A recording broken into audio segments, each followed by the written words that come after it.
rather than say you have made this sum wrong, right? Yeah. And the other thing is I find that children don't get into sports enough. Now today, children don't play. They get into sports. You know, if you play cricket, right, you have to be in the first 11. They want to be a team member. Because cricket, it's the thing, it's a done thing. Glamour. Glamour. Especially the parents. Parents, you know, I mean. My son is captain in the first 11. Yeah, I mean, you can see more parents outside the practice grounds than at a big match. So this has taken away the natural spirit of sports where you fail, right? And you learn, accept defeat. It's a very important thing, because in life, what is more certain? More certain are failures than successes.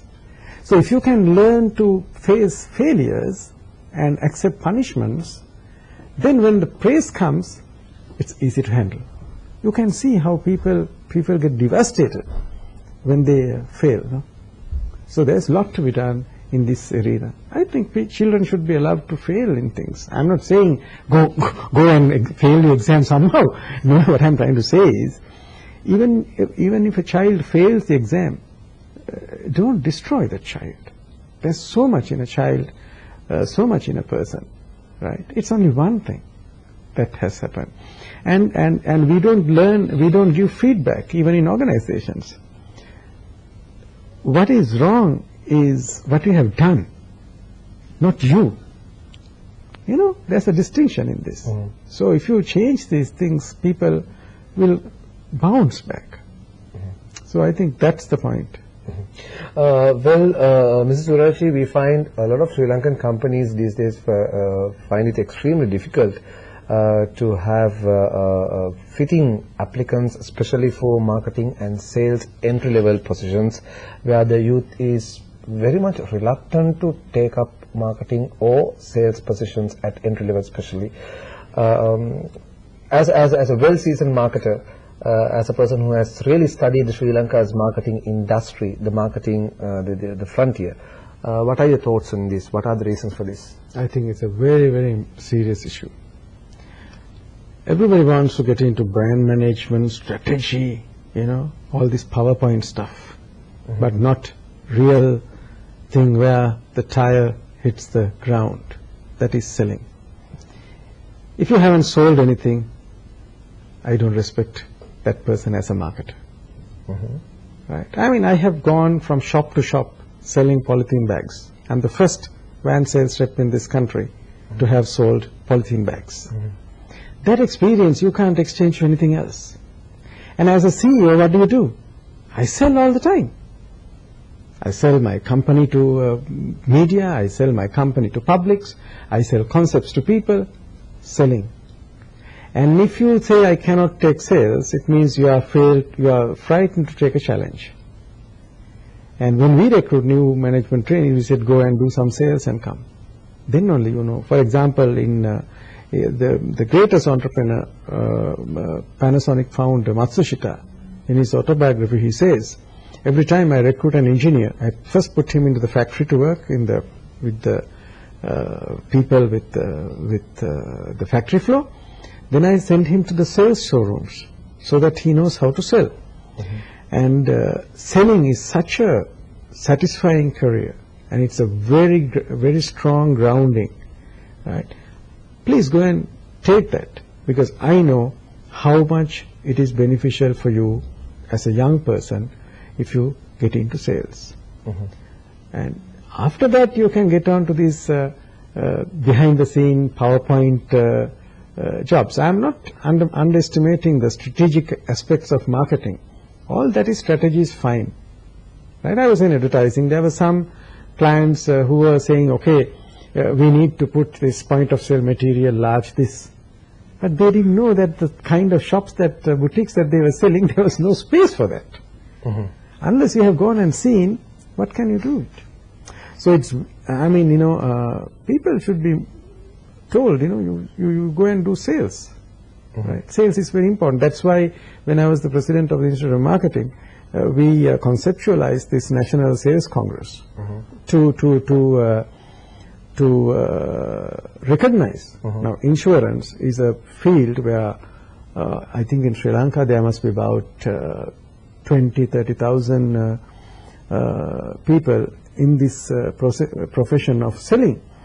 And in the industry, we worked out a national symposium for them, because it's important to raise the quality of these things. Because if you don't have good people selling, customers get the worst.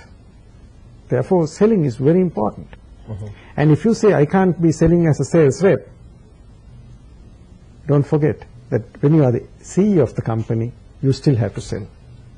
So you better start it at the beginning. Because when you are a salesperson, you learn how to get scolded by customers. That's a part of the learning, right? And customers teach you so much, by asking questions, by giving objections. Some of the things that you think is perfect, he challenges. And you learn so much of psychology. I mean, some of the best salespeople will see you through when you respond to things. And they become very successful managers subsequently. And you learn to be disciplined on the field, because you are with minimum supervision. And it is a digital performance. Either you sell or don't sell. You can't say it depends and all these things. Have you sold? Yes or no? When the December month ends, you're back to zero. You start counting from day one. So it's tough. So a lot of people don't want to do. Now, even in finance, you find people like to be analysts. You're analyzing somebody else's work. You do some work. I'm not saying analysts are not necessary. What I'm trying to say is, I think our education system itself doesn't push us to do things very much. For example, we have all the children wearing white. I remember we started wearing white when we were in grade 6 at that time. We were conscious about our look. We were to put a handkerchief onto the chair and sit. So when you have that kind of aversion to dirt, you will never want to try things where you will get your hands dirty. I think, from school uniform we should be changing things. Sounds radical, but I think I am trying to make the point. I think this country needs a radical change in thinking of the people.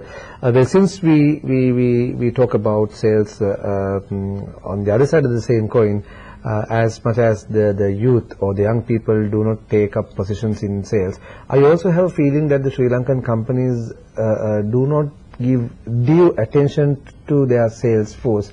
They are basically people who are always on the road, and they really don't know how to appreciate the grassroots level salespersons. What are your comments on this? Well, I cannot talk of all the companies, but I can talk of my company. And once when I interviewed a person and looked at his desires in life, then I said, if you start selling insurance, you will be able to make that kind of money. Then he wrote a letter to the managing director at that time. The person in the interview panel insulted my education qualifications by asking me to sell. Then I wrote him a letter saying, in my company, salespeople are number one.